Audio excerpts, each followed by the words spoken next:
Yesu apewe sifa. Ninakusalimu tena katika jina la Yesu. Ninamshukuru Mungu ambaye ametupa nafasi tena ya kuiona siku ya leo. Nikukaribishe tena katika kipindi chetu kizuri cha maombi ya kung'oa pando la adui. Maombi ya kung'oa pando la adui. Na kabla sijakupa mwongozo wa namna ya kufanya maombi ya kung'oa pando la adui, nataka tupate nafasi ya kuomba. Na tuombe. Baba Mungu, katika jina la Yesu Kristo na katika damu ya Bwana wetu Yesu Kristo, tunakuinua na kukutukuza milele yote kwa sababu wewe ni Mungu. Asante kwa sababu ya upendo na baraka zako ambazo umeziachilia tena kwenye maisha yetu siku nyingine. Tunakukaribisha Roho Mtakatifu na tunakualika Roho Mtakatifu uliye katikati yetu na kukupa nafasi. Tunaomba ukatufunulie akili zetu tukapate kuyaelewa na maandiko. Tunaomba roho ya neema na kuomba ikapate kuwa juu yetu, na ule upako wa kung'oa kila pando la adui ukapate kuwa juu yetu katika jina la Yesu na katika damu ya Bwana wetu Yesu Kristo. Utukufu na wewe Bwana milele na milele. Amen. Bwana Yesu apewe sifa. Tunamshukuru Mungu ambaye ametusaidia tukapata nafasi ya kuiona siku ya leo. Leo sitafundisha bali nitatoa mwongozo ambao utakusaidia ili tupate nafasi ya kwenda kufanya maombi ya kung'oa kila pando la adui. Maombi ya kung'oa kila pando la adui. Na tutaongozwa na neno la kitabu kile cha Mathayo ule mlango wa 15 mstari ule wa 13. Haya ni majibu ambayo Yesu anayajibu. Akajibu akasema, kila pando asilolipanda Baba yangu wa mbinguni litang'olewa. Akajibu akasema, kila pando asilolipanda Baba yangu wa mbinguni litang'olewa. Nataka uone hilo neno, kila pando asilolipanda Baba yangu wa mbinguni. Kila pando asilolipanda Baba yangu wa mbinguni. Kwa hiyo anapozungumzia neno pando, ana maana yake ni kitu kinachopandikizwa na adui kwa lengo la kuleta uharibifu kwenye maisha ya mtu. Maana yake adui anaweza akapandikiza kitu ndani yako ili kuleta uharibifu kwenye maisha yako. Kwa hiyo kuna saa unaweza kuona mambo katika maisha ya kuendei sawa, ukafikiri kwamba ni kawaida. Kumbe ni adui amepandikiza vitu fulani fulani kwenye maisha yako, na hivyo vitu vikaanza kuvuruga na kuharibu maisha yako. Anaposema kila pando asilolipanda Baba yangu wa mbinguni litang'olewa, anamaanisha kuwa kuna vitu vinaweza vikapandikizwa kwenye maisha yako ambavyo havijatoka kwa Mungu na vimetoka kwa adui, au naweza nikasema vimefadhiliwa na adui. Hivyo vitu maanake adui anaweza akafadhili roho fulani ikaingia kwenye maisha yako, na hiyo roho ikaanza kukunyanyasa na kukutesa. Ndio maana anasema kila pando asilolipanda Baba yetu wa mbinguni litang'olewa. Maanake kile kitu ambacho hakijahusishwa, yani Mungu hahusiki, Biblia inasema kitang'olewa. Kwa hiyo adui anatumia maeneo makubwa kama mawili kupanda vitu kwenye maisha ya watu. Adui anaweza kukupandia tabia fulani, adui anaweza kukupandia roho fulani, na hiyo roho ikakutesa kweli kweli, hiyo roho ikakunyanyasa kweli kweli. Na adui anaweza akapanda umaskini kwenye maisha yako, anaweza akapanda roho ya madeni kwenye maisha yako, anaweza akapanda roho ya magonjwa kwenye maisha yako, anaweza akapanda chuki, mafarakano, uharibifu, hasara kwenye maisha yako. Adui anaweza akakupandia hata roho ya ujinga kwenye maisha yako. Unakuta kijana, mtoto hataki kusoma, anataka kuacha shule au anakimbia shule. Inaweza hili ni pando la adui limepandikizwa ili yule mtoto asisome. Kwa hiyo adui ameshaona destiny ya huyu mtoto itakuja kuwa kubwa akisoma. Kwa hiyo adui anajaribu kutafuta mbinu yoyote akihakikisha anavuruga mfumo wa elimu wa huyo mtoto, anaacha shule. Sio kila mtoto aliacha shule ni pando la adui, lakini kuna wengine wameacha shule. Unakuta kuna nguvu za giza ambazo shetani anafadhili huo mpango wa kuhakikisha anaharibu maisha ya huyo mtoto au ya huyo binti. Kuna maeneo makubwa mawili ambayo adui anayatumia kupenyeza vitu vyake, kupanda vitu kwenye maisha ya watu. Na eneo la kwanza ni eneo la vyakula. Adui anatumia vyakula kupenyeza mapando yake ndani ya mtu. Adui anatumia vyakula kupenyeza pando ndani ya mtu. Na nataka tuanzie kwenye kitabu kile cha Mwanzo, ule mlango wa 3. Tunaona Adam na Eva walipokula tunda waliondoka kwenye bustani ya Eden. Lile tunda walipokula liliingizwa pando la mauti ndani yao.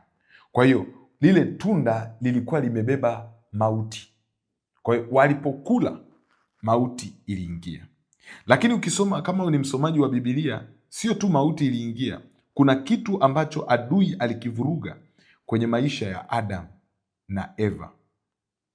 Kuna kitu ambacho adui alikivuruga kwenye maisha ya Adam na Eva, na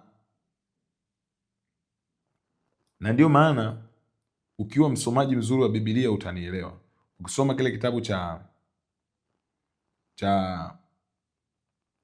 Korinto wa pili, ule mlango wa 11 mstari wa 1 hadi wa 3, utaona ni kitu gani pia kilipandikizwa kwenye maisha ya Adam na Eva.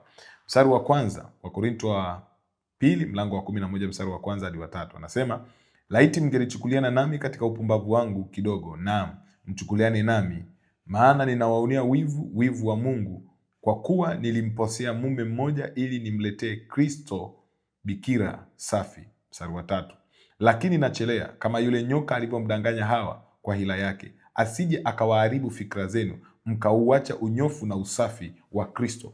Kwa hiyo unaona kwamba adui aliwadanganya wale watu wale lile tunda, lakini lile tunda walipokula, anasema asije akawaharibu fikra zenu, mkaacha unyofu na usafi kwa Kristo. Kwa hiyo walipokula lile tunda, moja kwa moja lile tunda lilienda kuvuruga fikra, lilienda kuvuruga mfumo wa kufikiri wa mtu. Kwa hiyo tunaona hichi ni chakula kilipoingia ndani ya mtu, kilivuruga, kilipandikiza kitu kingine kwenye maisha ya Adamu. Sio tu mauti ilipandikiza, lakini waliharibu pia mfumo wa fikra, mfumo wa kufikiri wa mwanadamu ulivurugika moja kwa moja. Tangu kwenye bustani ya Eden, mfumo wa mwanadamu umevurugwa, mfumo wa kufikiri wa mwanadamu umevurugwa. Kwa hiyo adui anaweza kukupandia vitu kupitia chakula. Ngoja nikupe mfano mmoja kwenye Biblia kabla sijaenda kwenye eneo la pili. Kitabu kile cha Hesabu ule mlango wa 25. Nataka nikuonyeshe namna gani chakula kiliingiza roho fulani au kilipanda roho fulani ndani ya maisha ya hawa watu. Kitabu cha Hesabu ule mlango wa 25 mstari wa 1 hadi ule mstari wa 4. Biblia inasema, basi Israeli akakaa Shitimu, kisha watu wakaanza kuzini pamoja na wanawake wa Moabu, kwa kuwa waliwalika hao watu sadaka walizozichinjia miungu yao. Watu wakala chakula. Nataka uone hiyo sentensi. Watu wakala chakula, wakaisujudia miungu yao. Ikawa Israeli akajiambatanisha na Baali Peori. Hasira za Bwana zikawaka juu ya Israeli. Kisha Bwana akamwambia Musa, watwae wakuu wote wa hao watu, ukamtundikie Bwana watu hao mbele ya jua, ili kwamba hizo hasira kali za Bwana ziwaondoke Israeli. Nataka uone kitu hapo. Anasema kwenye mstari wa 1, basi Israeli akakaa Shitimu, kisha watu wakaanza kuzini pamoja na wanawake wa Moabu. Hawa watu waliingiziwa roho ya uzinzi, na hii roho ya uzinzi tunapata kwamba iliyoingia, yani watu waliingiwa na roho ya uzinzi. Waliwaona wanawake wa Moabu wakaanza kuwatamani. Kwa sababu gani? Sababu iko mstari wa 2, kwa kuwa waliwalika hao watu sadaka walizozichinjia miungu yao. Watu wakala chakula. Nataka uone sentensi. Watu wakala chakula, wakaisujudia miungu yao. Maanake hichi chakula kilikuwa kimebeba roho ya miungu, na hii miungu iliwasukuma Israeli kuingia kwenye mambo ya uzinzi na uasherati. Kwa hiyo unaweza ukajikuta unashiriki vyakula fulani fulani vikaingiza roho fulani fulani ndani yako. Unaweza ukaingiziwa roho ya uzinzi kupitia chakula. Na hii hata nikwambie ukweli, hata nitumie lugha ya kawaida, chakula kinaweza kubeba roho. Chakula cha Bwana kimebeba roho wa Kristo. Chakula cha adui kimebeba roho ya adui. Sasa unajua tatizo, tunapenda kula ovyo. Ngoja nikupe ushuhuda mmoja, labda utakusaidia. Kuna dada mmoja alikuwa ni mpambanaji sana na ni msomi mzuri, amepambana vizuri, alikuwa anafanya kazi kwenye NGO moja na akakaa kwa muda mrefu kwenye ile NGO. Baada ya muda, wale watu wa NGO wakataka kumfanya yule dada kuwa country director, na walipotaka kumfanya kuwa country director, na kuna dada mwingine alikuwa ni rafiki yake ambaye ndo na wenyewe kutokana walianza kazi pamoja, yeye akaidiwa kwamba atakuwa assistant country director. Kwa hiyo kilichotokea, yule rafiki yake akachukua chakula, akachukua keki, akaipeleka ofisini, akadanganya kwamba ni siku ya happy birthday yake. Kwa alipofika ofisini, wakakata keki, watu wakala, lakini yule dada alipokula ile keki, nataka nikwambie, aliandika barua ya kuresign kazi ndani ya masaa 24, akaacha kazi na ile nafasi ya county director akupewa, akaondoka. Yule dada aliyekuwa anakaimu ile nafasi ndio yeye akawa county director. Yule dada anapokuja kuombewa baadaye, mapepo yanalipuka, yanasema kwamba huyu tulimuingia alipokula ile keki. Kuna watu ambao mimi nina shuhuda nyingi za kwao. Unajua, ngoja nikwambieni kitu.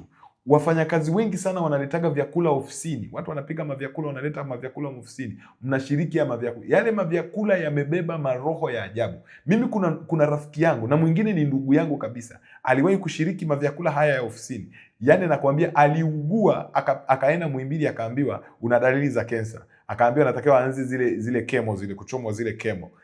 Tukaanza maombi, na tulipoanza maombi sasa hivi ni mzima, lakini aliingiziwa roho ya magonjwa. Kwa hiyo unaweza ukashiriki vyakula ukajikuta umeingiziwa roho ya magonjwa, ukajikuta umeingiziwa roho ya uzinzi, ukajikuta umeingiziwa roho ya umaskini. Yaani kuna vitu adui anaweza akavipandikiza kwenye maisha yako kupitia vyakula, na kuna watu wamekula vyakula, wameingiziwa roho fulani fulani ndani yao na zimekuwa zikitesa. Wengine wameingiziwa roho ya madeni kupitia vyakula, wengine wameingiziwa roho ya uzinzi kupitia vyakula, wengine wameingiziwa roho ya magonjwa kupitia vyakula. Yaani anaugua magonjwa, yaani ameenda hospitali, amepima vipimo vyote vya kisayansi, anaambiwa haumwi, lakini kusema kweli anaumwa vibaya mno. Kwa hiyo adui anaweza kukuingizia pando la kwake kupitia chakula na likaharibu maisha yako kuliko unavyofikiria. Kwa hiyo chakula kinaweza kikabeba kitu, kinabeba roho fulani, kinaweza kubeba pando fulani la adui, na hilo pando la adui likaingia na likaharibu maisha yako. Eneo la pili ambalo adui analitumia ni eneo la ndoto. Eneo la ndoto. Eneo la pili ambalo adui analitumia ni eneo la ndoto. Adui anatumia mlango wa ndoto au eneo la ndoto kupenyeza vitu na kuingiza vitu kwenye maisha ya mtu, na hivyo vitu vinavyopenya kupitia ndoto vimeharibu maisha. Kuna maisha ya watu wengi yameharibiwa kwa sababu ya ndoto walizoziota. Yaani walipoota hizo ndoto, kila kitu cha kwao kikaharibika. Okay, ngoja nikupe mfano wa kimaandiko, labda utanielewa. Fungua na mimi kitabu kile cha Hesabu ule mlango wa 7. Nitasoma Hesabu mlango wa 7 mstari wa 14 na wa 15.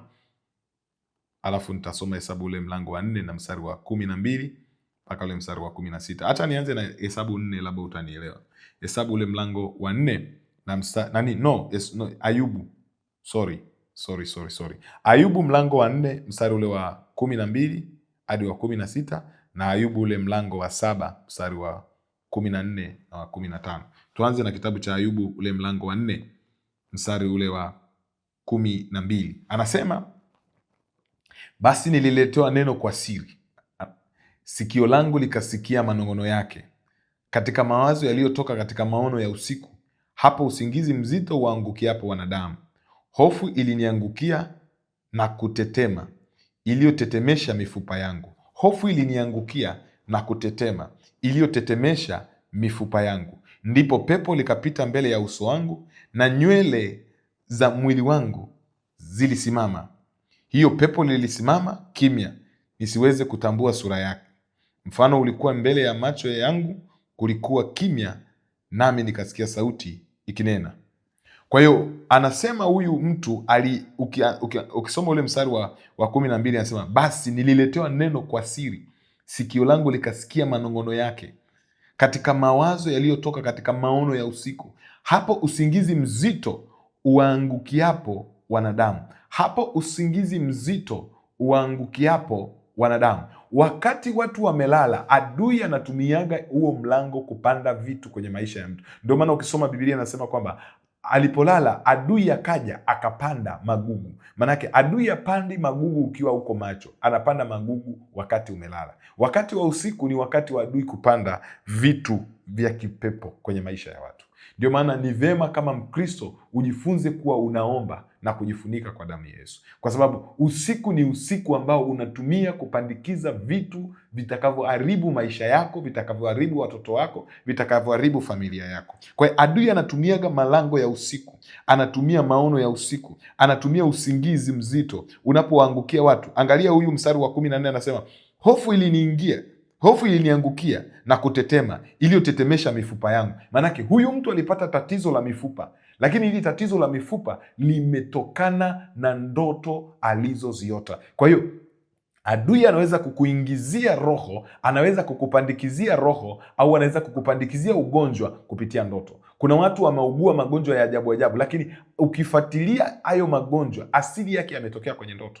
Kwa hiyo kuna maroho ameingiziwa. Kuna mtu anakwambia niliota ninakula vitu fulani, baada ya hapo nimekuwa nikiumwa tumbo mpaka la leo, nimeenda kupima naambiwa na vidonda vya tumbo. Mwingine unakwambia niliota ninachomwa kisu sehemu fulani, baada ya hapo nasikia miguu inavimba, sijui miguu inakufa ganzi. Maanake aliona anachomwa kwenye mguu kwenye ndoto, lakini kumbe alipandikiziwa kitu fulani ambacho kinamtesa mpaka sasa, ila kilipita kupitia nini? Kupitia ndoto. Kwa hiyo adui anaweza kutumia ndoto, anaweza kukupandikizia roho ya uzinzi na uasherati kupitia ndoto.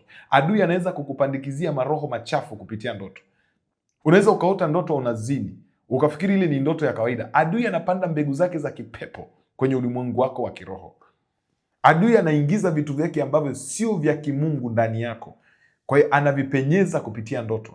Kuna watu wameota wanazini kwenye ndoto, kuna watu wameota wamechomwa mshale kwenye ndoto, kumbe huo mshale ulikuwa ni mshale wa sumu. Kwa hiyo adui ameingiza sumu yake ya kipepo, amekupandikizia sumu ambayo inatesa afya yako. Kuna matatizo ya kiafya, kusema kweli, yametokana na ndoto watu wanazoziota. Sio kila tatizo la kiafya linatokana na ndoto, lakini kuna baadhi ya matatizo ya kiafya yametokana na ndoto watu walizokuwa wameziota. Kwa hiyo nataka nikuambie kwamba haya maeneo makubwa mawili, kupitia chakula, kupitia ndoto, ni maeneo ambayo adui anapandikiza mapando ya kwake kwenye maisha ya watu. Na kuna watu wengi wamepandikiziwa vitu kupitia ndoto. Kuna watu wengi wamepandikiziwa vitu kupitia vyakula. Sasa leo tutapata nafasi ya kwenda mbele za Mungu kwa maombi, na tutaenda kuomba, tutaenda kuvunja kila roho, kila pando ambalo Mungu hakulipanda ndani yako litaenda kung'olewa. Tutapata nafasi hiyo ya kuomba na tutavunja kila roho. Haijalishi adui alikupandikizia maroho ya magonjwa kwenye maisha yako, nataka nikuambie kwa neno la Mungu, hayo maroho ya magonjwa leo yataenda kuondoka. Haijalishi adui alikuingizia umaskini, haijalishi alikuingizia maroho ya uzinzi, haijalishi alikuingizia maroho ya uasherati, haijalishi alikuingizia maroho ya uchawi. Kuna watu wameingiziwa mapando ya uchawi ndani yao. Kuna wachawi wamepanda sumu ndani yao. Niliwahi kukutana na binti mmoja miaka ya nyuma kidogo, nilikuwa nimeenda kufanya semina, akaniambia yeye alikuwa anaweza kujibadilisha kuwa nyoka, na akimdunga mtu, huyo mtu anapata changamoto, anaweza akaparalyze au kwa hiyo nataka nikuambie, ulimwengu wa giza ni ulimwengu ambao unafanya mambo kwa siri sana. Sasa usipogundua, wewe unaona unakula mavyakula kwenye ndoto, unapuuzia, unachufikiri kitu cha kawaida. Wewe unaona unazini kwenye ndoto, unachukulia kitu cha kawaida. Wewe unaona usijui umegongwa mshale kwenye ndoto, unashambuliwa kwenye ndoto, umechomwa kisu kwenye ndoto. Nataka nikwambie, sio kitu cha kawaida. Kuna binti mmoja aliwahi kuota amechomwa kisu tumboni. Nataka nikwambie, aliugua tumbo, akaenda kufanyia operation. Alifanyia operation nyingi sana. Baadaye sasa ndo watu walipokurupuka na kuomba, kile kidonda kilikuwa kikauki. Yani anafanyia operation, haijakaa sawa, anarudiwa nyingine, zaidi ya operation 7. Sasa watu walipokurupuka kufanya maombi, ndio sasa yule binti akapata breakthrough na akapona. Kwa hiyo unaona huo mshale, unaona hilo shambulio lilipitia kwenye ndoto. Adui alipandikiza kitu kutokea kwenye ndoto. Kwa hiyo tutapata nafasi ya kwenda mbele za Mungu kwa maombi, na nataka nikwambie, omba kama hujawahi kuomba tena. Kama kuna mandoto unayajua, unayakumbuka, na ambao huyakumbuki, tutaenda kufanya maombi ya kila kilichopandikizwa. Kama kuna vyakula uliwahi kushiriki hiki vikaingiza maroho ya kichawi ndani yako, vikakuingizia magonjwa, Mungu akaviondoe. Kama kuna maroho yalipenya kupitia ndoto, Mungu akayang'oe kila pando asilolipanda Baba yetu wa mbinguni. Na tuombe. Baba, katika jina la Yesu Kristo wa Nazareti aliye hai, mfalme wa mbingu na nchi, ninasogea kwenye madhabahu yako nikiwa nimebeba damu ya Yesu Kristo. Ninaomba toba na kuomba rehema, ninaomba toba na kuomba msamaha. Ninatubu kabisa kwa ajili ya msikilizaji anayenisikiliza. Mungu, katika jina la Yesu Kristo, ninatubu kabisa Bwana, kwa ajili yangu na kwa ajili yake. Kila mlango ambao Mungu, katika jina la Yesu, uliofunguliwa kupitia vyakula, uliofunguliwa kupitia ndoto, ukapandikiza vitu vya uharibifu ndani yetu, Baba, katika jina la Yesu, ninasimama kwenye madhabahu yako sahihi. Nimesimama kwenye madhabahu yako muda huu kama kuhani ambao umenipa zamu hii ya kusimama kwa ajili yangu na kwa ajili ya watu. Bwana, katika jina la Yesu na katika damu ya Yesu, ninaomba toba kwa ajili ya huyo binti, ninaomba toba kwa ajili ya huyo kijana, ninaomba toba kwa ajili ya huyo mama, ninaomba toba kwa ajili ya huyo baba, katika jina la Yesu na katika damu ya Yesu. Zamba baba baba ushkave zonda masale vezovia rali vizando kimoda babadia nderebosola vezovia masata kavazonda babadia nderebosovia makaraba santo vezonda kimoda manta babadia nderebosola vezovia rapa korobo santa babakanda rabosola vezovia. Mungu, katika jina la Yesu, ninaiachilia damu yako takatifu. Ninasogea na hiyo damu ya Yesu, ninaachilia damu ya Yesu kwenye lile eneo alilokuwa ameshambuliwa kwenye ndoto. Ninaachilia damu ya Yesu kwenye tumbo lake. Mungu, katika damu ya Yesu Kristo, chochote ambacho amepandikiziwa kupitia ndoto, Mungu, katika damu ya Yesu kikaondoa kibali chake. Kuna watu wameshiriki vyakula, kibali chao kimeondoka. Mungu, ninaomba toba katika jina la Yesu. Ninatubu na kuomba rehema kwako, ninatubu na kuomba masamaha kwako, ninatubu na kuomba rehema kwako, ninatubu na kuomba masamaha kwako, katika damu ya Yesu Kristo, katika jina la Yesu Kristo, katika damu ya Yesu Kristo, katika jina la Yesu Kristo. Mungu, nimesimama kwenye madhabahu yako, ninaomba toba kwa ajili ya huyu anayenisikiliza na kunifuatilia mahali. Ninaomba Bwana umrehemu, ninaomba Bwana umsamehe, ninaomba Bwana umtakase kwa damu ya Yesu na kwa jina la Yesu Kristo. Kumbuka rehema na masamaha Bwana, kumbuka rehema na masamaha Bwana, kumbuka rehema na masamaha Bwana. Umrehemu na kumsamehe kabisa, umtakase kwa damu ya Yesu, umrehemu na kumsamehe Bwana, mtakase Bwana. Ninatubu juu ya mlango aliofungua shetani akapata nafasi. Yamkini alienda kushiriki mavyakula, yale mavyakula yakaingiza roho. Yamkini adui alimshirikisha vyakula vya kipepo, vikapandikiza roho za uharibifu ndani yake, zikapandikiza mateso ndani yake. Mungu, katika damu ya Yesu na katika jina la Yesu, nimesimama mbele zako, ninaomba toba sasa. Ninatubu na kuomba rehema, ninatubu na kuomba masamaha, ninatubu na kuomba rehema, ninatubu na kuomba masamaha, ninatubu na kuomba rehema. Katikati ya ghadhabu kumbuka toba, katikati ya ghadhabu kumbuka rehema, katikati ya ghadhabu kumbuka masamaha. Wewe ni Mungu unayesamehe, wewe ni Mungu unayetakasa, wewe ni Mungu unayerehemu, wewe ni Mungu unayeosha, wewe ni Mungu unayeondoa makosa, wewe ni Mungu unayeondoa dhambi. Katika jina la Yesu, Mungu achilia rehema, Mungu achilia msamaha katika jina la Yesu, katika damu ya Yesu. Yamkini huyu mtu anayenisikiliza alienda kufanya uzinzi na uasherati, akapandikiziwa maroho ya uharibifu ndani yake kupitia hilo roho ya uzinzi na uasherati aliyoenda kufanya. Mungu, ninaomba toba kwako, ninaomba rehema kwako, ninaomba msamaha kwako katika jina la Yesu Kristo, katika damu ya Yesu Kristo, katika jina la Yesu Kristo, katika damu ya Yesu Kristo. Relevezando babaria maseta vezonda babababaska yanderebosote prazovia masata kavazonda babaria, katika jina la Yesu na katika damu ya Yesu. Wewe Mungu rehemu sasa kwa ajili ya vyakula vyote alivyokula. Hivyo vyakula vikaingia vikaharibu maisha yake, vikavuruga maisha yake. Bwana, ninaomba toba. Bwana, ninaomba rehema. Baba, ninaomba msamaha katika damu ya Yesu. Ninaachilia damu ya Yesu kwenye hilo tumbo, ninaachilia damu ya Yesu kwenye hilo tumbo. Hivyo vyakula vya kipepo vilivyopita kwenye hilo tumbo, nguvu za Mungu zinapita kwenye hilo tumbo sasa, kwa jina la Yesu Kristo wa Nazareti aliye hai. Ninaanza kukamata hayo maroho yaliyopenya kupitia hicho chakula, hayo mapando yaliyopandikizwa kupitia hicho chakula ulichoshiriki, iwe ni kwa ulimwengu wa mwili, iwe ni kwenye ulimwengu wa roho. Ninavunja kwa mamlaka ya jina la Yesu, maana neno la Mungu linasema Kristo Yesu alidhihirishwa ili azivunje kazi za shetani. Nami kwa mamlaka ya jina la Yesu ninavunja kazi za shetani, ninavunja kila kazi za shetani, kila kilichopandikizwa kupitia vyakula ulivyokuwa unashiriki. Sasa haraka na visambaratisha, haraka na visambaratisha. Napitisha moto kwenye hilo tumbo, moto unapita kwenye tumbo lako. Hivyo vyakula vya kipepo ulivyokuwa umelishwa, haya vinang'oka, vinang'oka, vinang'oka. Hayo hivyo vyakula vya kiagano vinavunjika. Tunavunja hilo agano la vyakula kwa damu ya Yesu na kuamuru sasa hivyo vyakula vianze kupita, vipite kwa vitokee kwa haja kubwa, vipite kwa njia ya kutapika. Nguvu za Mungu zikapite kwenye tumbo lako. Chochote ambacho Mungu hakukipandikiza kwenye hilo tumbo, na king'oa kwa jina la Yesu. Relevezanda babadia nderebosovya zamba babababashka vezoya masataka vazonda babadia, katika jina la Yesu, katika damu ya Yesu, katika jina la Yesu, katika damu ya Yesu, katika jina la Yesu. Ninang'oa kila pando la ibilisi, ninang'oa kila pando la adui, ninang'oa kila pando la uchawi lililoingizwa ndani yako, roho za umaskini zilizopenyezwa kupitia vyakula, roho za uchawi zilizopenyeza kupitia vyakula, roho za uharibifu zilizopenyezwa kupitia vyakula, nazisambaratisha kwa jina la Yesu, nazisambaratisha kwa damu ya Yesu. Navunja hizo roho kwa jina la Yesu, navunja hizo roho kwa damu ya Yesu, navunja hizo roho kwa jina la Yesu, navunja hizo roho kwa damu ya Yesu. Achia maisha ya huyu binti, achia maisha ya huyu mama, achia maisha ya huyu kijana kwa damu ya Yesu Kristo. Wewe uliopita kupitia chakula, haya na kusambaratisha, na kusambaratisha kwa damu ya Yesu Kristo, na kusambaratisha kwa jina la Yesu Kristo.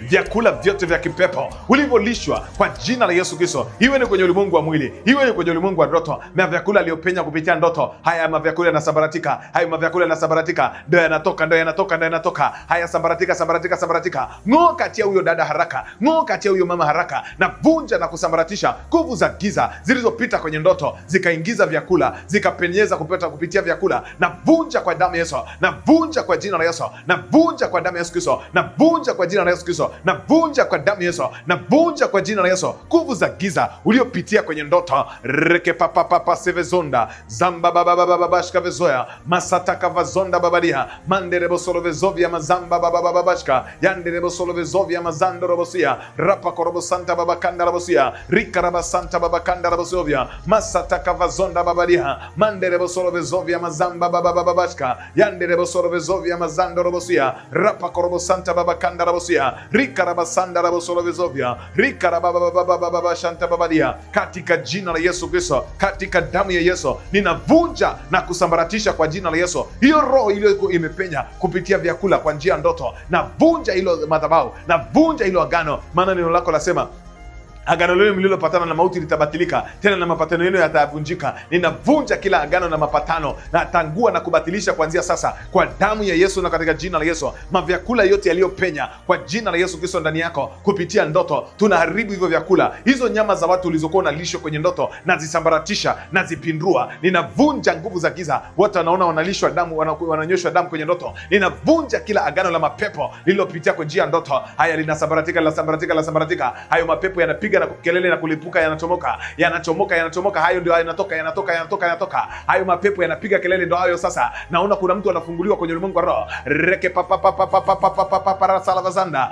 relevezanda babadia nderebo solovizovia. Hayo maroho yanapiga kelele, haiwezi kukaa, hayata kama ana moto wa Mungu unashuka. Napeleka moto sio kawaida ndani yako, napeleka moto paka kwenye mishipa, napeleka moto paka kwenye misole, napeleka moto kwenye tumbo.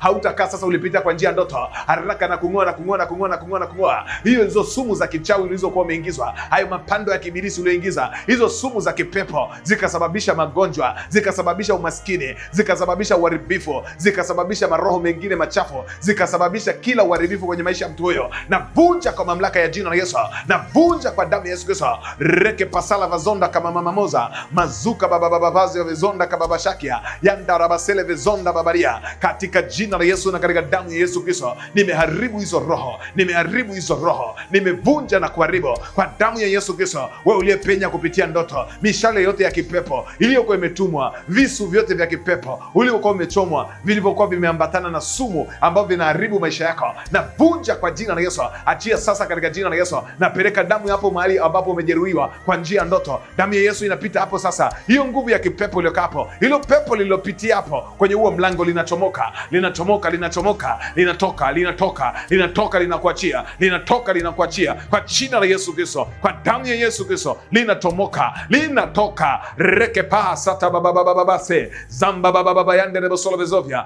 maseta kavazonda baba yande rebo solo vezovia rapa korobo santa baba kanda rabosia relevezanda baba yande rebo solo vezovia. Naona kuna mtu anateseka, anahangaika kwenye ulimwengu wa roho. Kuna nguvu za giza zilizokuwa zimemshika, zinamwachia. Yes, achia, chomoka, chomoka, chomoka, chomoka, chomoka mwanamke. Na vunja kwa mamlaka ya jina la Yesu Kristo. Chomoka, kimbia, chomoka, kimbia, chomoka, kimbia. Wewe uliopita kupitia huyo kijana yanang'oka. Navunja kwa mamlaka ya jina la Yesu. Wewe uliyepenya ukaharibu akili zake, wewe uliyepenya ukamuingizia roho ya uzinzi na uasherati, wewe uliyepenya ndani yake ukamuingizia maroho ya magonjwa, navunja kwa mamlaka ya jina la Yesu. Navunja kwa mamlaka ya damu ya Yesu Kristo. Navunja kwa mamlaka ya jina la Yesu. Navunja kwa mamlaka ya damu ya Yesu Kristo. Hizo madhabahu zinapasuka, hizo madhabahu zinavunjika. Hiyo ngome iliyokuwa imekushikilia leo tunaiangusha, tunapeleka moto wa Roho Mtakatifu. Nateketeza ngome za giza, nateketeza falme za giza, nateketeza wakuu wa giza waliokuwa wamekamata maisha yako kupitia ndoto, waliokuwa wamepandikiza chochote kupitia ndoto. Na haribu kila shambulio, na haribu kila mpango wa ibilisi uliopenya kupitia vyakula, uliopenya kupitia ndoto, kwa jina la Yesu Kristo. Reke pasala vazonda masataka vazonda babadia ndera solo vezovia rapa korobo santa baba kanda rabosia relivizando kimama mama mazavia zamba baba baba baba shkavezoya relevezando babadia ndera solo vezovia reke pasata vezonda kimoda manta babadia ndera solo vezovia manta babadia ndera solo vezovia relevezanda kibaba bashoku zamzamba mandere sovia mazamba baba baba baba shkavezoya rapa korobo solo vezonda mandaraba sikiria sira mandaraba karaba solo vezovia mandaraba kibaba baba shoko mandaraba kibaba baba zovia mandaraba kibaba baba zavia zamba baba baba bashka vezoya moska parala sovia mazamba baba bushka yanderebo solo vezovia. Katika jina la Bwana wa mabwana, hakuna roho itakayesalia, hakuna uchawi utakayosalia, hakuna uganga utakayosalia uliopandikizwa kwenye ndoto, uliopita kwa vyakula. Tunavunja kwa jina la Yesu, tunavunja kwa damu ya Yesu. Kuna mtu naona alikuwa amepewa fedha shilingi 5,000. Naona hiyo 5,000 alikuwa amepewa ilikuwa imepandikiziwa roho, na kuanzia hapo uchumi wake ukavurugika. Haya, hiyo nguvu inavunja, hiyo nguvu ya Mungu inapenya sasa, inavunja nguvu za giza zilizopita kwenye mikono yako, zinavunja hiyo madhabahu, inavunja hiyo madhabahu kwa jina la Yesu. Reke pa sota mahanda zamba baba baba shkavezoya masata kavazonda babadia ralevezonda kimama mamazia yanta babadia nderebo solo vezovia rapa korobo santa baba kanda rabosia reke parasovia mazamba baba babashka yanda rabasiri vya zanda rabosia rapikiria sanda rabosivia manda rabakiki barabakadezo vezonda kimanda rapia zozo mihando vezonda baba babadia rapi paralasovia mazanda rapa korobosiri ya masavia meka paralasovia mazamba baba babashka yanda rabasiri ya sira rika rabasanda raka paralasovia ropo popo sanda. Katika jina la Yesu Kristo nimevunja kila pando la adui, nimevunja kila roho la adui, nimevunja kila madhabahu ya adui kwa damu ya Yesu, na katika jina la Yesu kila madhabahu ya adui shetani iliyokuwa imeinuliwa kwenye maisha yako leo kwa jina la Yesu Kristo nimeisambaratisha. Kila pando asilolipanda Baba yetu wa mbinguni nimeling'oa kwa jina la Yesu, litang'olewa. Nami nimetangaza katika jina la Yesu, kila pando la uchawi limeng'olewa, kila pando la uganga limeng'olewa, kila pando la umaskini limeng'olewa, kila pando la magonjwa limeng'olewa kwa jina la Yesu Kristo. Kila pando la kutokuolewa limeng'olewa, kila pando la kutokuoa limeng'olewa, kila pando la kutokushika fedha limeng'olewa, kila pando la madeni limeng'olewa kwa jina la Yesu na katika damu ya Yesu Kristo wa Nazareti al hai. Mungu uliye hai, asante kwa sababu ya neema yako, kwa sababu ya fadhili zako, kwa sababu ya uaminifu wako, kwa sababu ya ukuna nguvu zako. Lihimidiwe jina lako na litukuzwe milele yote. Wewe ni Mungu wa miungu, wewe ni Bwana wa mabwana, wewe ni mfalme wa falme. Asante kwa sababu ya neema yako, asante kwa sababu ya kibali chako, asante kwa sababu Bwana, kwa neema yako Bwana umewafungua watoto wako. Nami nimetangaza kutoka kwenye madhabahu ya Mungu ali hai kwamba umefunguliwa kuanzia leo. Hakuta kuwepo na ushirikina, hakuta kuwepo na pando la uchawi, hakuta kuwepo na pando la uganga. Nimetangazia maisha yako kuanzia leo yataanza kung'aa kama jua. Nimetangaza afya njema kwa wale ambao ulikuwa unapata changamoto ya kiafya. Nimetangaza breakthrough kwa wale ambao hujapata au ulikuwa hauna mpenyo kwenye maisha yako. Nimekutangazia mpenyo wa kimaisha katika jina la Yesu Kristo. Kuanzia leo nimetangaza maisha yako yamebadilika kwa jina la Yesu, na kile ambacho kilikuwa kimepandikizwa kikaharibu maisha yako nimekiharibu kwa jina la Yesu Kristo. Nimekiharibu kwa damu ya Yesu, nimekiteketeza kwa moto. Hakitainuka tena mara ya pili juu yako katika jina la Yesu na katika damu ya Yesu Kristo. Mungu, asante kwa sababu ya uaminifu wako na ukuna nguvu zako. Sifa na heshima na utukufu na uweza na shukrani, Bwana wetu na Mungu wetu, zikurudie wewe, kwa sababu wewe ni Mungu ambaye umewafungua watoto wako na kuwaweka huru katika jina la Yesu na katika damu ya Bwana wetu Yesu Kristo. Utukufu na wewe Bwana milele na milele. Amen. Bwana Yesu apewe sifa. Na kama hujaokoka, hujampa Yesu maisha yako, sitamani kama umesikiliza maombi haya mpaka mwisho ukaondoka bila kumpa Yesu maisha yako. Ni vyema ukampa Yesu maisha yako, kwa sababu bila yeye sisi hatuwezi kufanya jambo lolote. Yeye ndiye msaada wetu na ndiye kimbilio letu. Yesu ni mzuri, karibu kwa Yesu. Haijalishi umekutana na changamoto kiasi gani, ukafika mahali ukamwacha Yesu, ukafika mahali ukauacha wokovu. kuna nafasi nyingine tena Mungu anakupa. Sikia hii sauti ya Mungu ambaye amenitumia kusema na wewe. Sikia sauti ya Bwana, rudi kwa Mungu, rudi kwa Yesu. Leo hii rudi kwa Bwana, rudi kwa Bwana. Mungu anakuhitaji tena kwenye zizi lake. Rudia maneno haya kama ulikuwa hujarudia maneno haya. Sema, Bwana Yesu, naja mbele zako, naomba unirehemu na unisamehe dhambi zangu zote. Kuanzia leo nimekukiri kwamba wewe ni Bwana na Mwokozi wa maisha yangu. Nimemkataa shetani na mambo yake yote, dunia na mambo yake yote. Nimekufuata wewe Yesu, uwe Bwana na Mwokozi wa maisha yangu. Nisaidie Bwana, nitembee katika wewe, dhambi isinishinde. Kuanzia leo, Baba yangu na Mungu wangu, nimekufuata wewe na nimeikana dunia, na kuanzia sasa nitaishi sawasawa na mapenzi yako, katika jina la Yesu na katika damu ya Bwana wetu Yesu Kristo, amen. Kwa kukiri sala hiyo umekwisha kuokoka. Naomba niombe kwa ajili yako, alafu nikimaliza kufanya maombi kwa ajili yako nitatangaza baraka za Mungu. Kuna namba unazoziona kwenye skrini hapo, unaweza kwa wale ambao wamejishajiandaa kutoa sadaka yao, unaweza ukaachilia sadaka yako kwa ajili ya namba hizo unazoziona kwenye skrini. Lakini pia kama unahitaji ushauri, maombi, unaweza ukawasiliana na sisi kwa ajili ya namba unazoziona pia kwenye skrini hapo. Unaweza ukawasiliana na sisi na moja kwa moja tunaweza tukakupokelea simu yako. Pale unapohitaji ushauri tutakushauri, pale unapohitaji maombi tutakuombea. Baba Mungu, katika jina la Yesu Kristo, neno lako linasema mwenye dhambi mmoja akitubu, mbinguni wanafurahi na kushangilia. Asante kwa ajili ya hawa watoto wako na watumishi wako ambao leo wameamua kukupa maisha yao, wameamua kuacha mambo ya dunia na kukufuata wewe Yesu, katika jina la Yesu na katika damu ya Yesu Kristo. Baba, ninaombea uwalinde kuanzia sasa kama vile Yesu ulivyoomba. Baba, ninaomba uwalinde hawa, nami naomba Mungu, katika jina la Yesu, yoyote ambaye amekukiri kama Bwana na Mwokozi wa maisha yake, ninaomba umlinde popote pale alipo, Bwana, na umsaidie, umfungulie kila mlango wa fursa. Mpe neema ya kutembea katika kweli yako, mpe neema ya kutembea mpe neema ya kutembea na wewe Bwana, katika jina la Yesu Kristo. Na kila majaribu na mashambulizi na kila vizuizi vinavyoinuka kumzuia asiweze kutembea na wewe Mungu, kwa mamlaka ya jina la Yesu nimevivunja kwa mamlaka ya damu ya Yesu na katika jina la Yesu. Na shetani, kwa mamlaka ya jina la Yesu, watu hao sio mali yako, ni mali ya Kristo Yesu. Nimevunja hiyo madhabahu ambayo ulikuwa umeijenga juu yao, na huo utawala wako ulikuwa umeweka juu yao. Nimeuvunja na kuubomoa, na nimekunyang'anya watu hawa sasa, na nimewakabidhi kwenye ufalme wa Mungu aliye hai, katika jina la Yesu na katika damu ya Yesu Kristo. Na tangu sasa watu hawa ni mali ya Bwana, katika jina la Yesu na katika damu ya Bwana wetu Yesu Kristo. Tukufu na wewe Bwana milele na milele, amen. Basi naomba nitamke baraka za Mungu na niombee pia sadaka yako kwa wewe uliojiandaa kutoa. Baba, ninakushukuru kwa ajili ya maombi na huduma ambayo tumeifanya kwa siku ya leo. Tunalitukuza jina lako na kuliinua.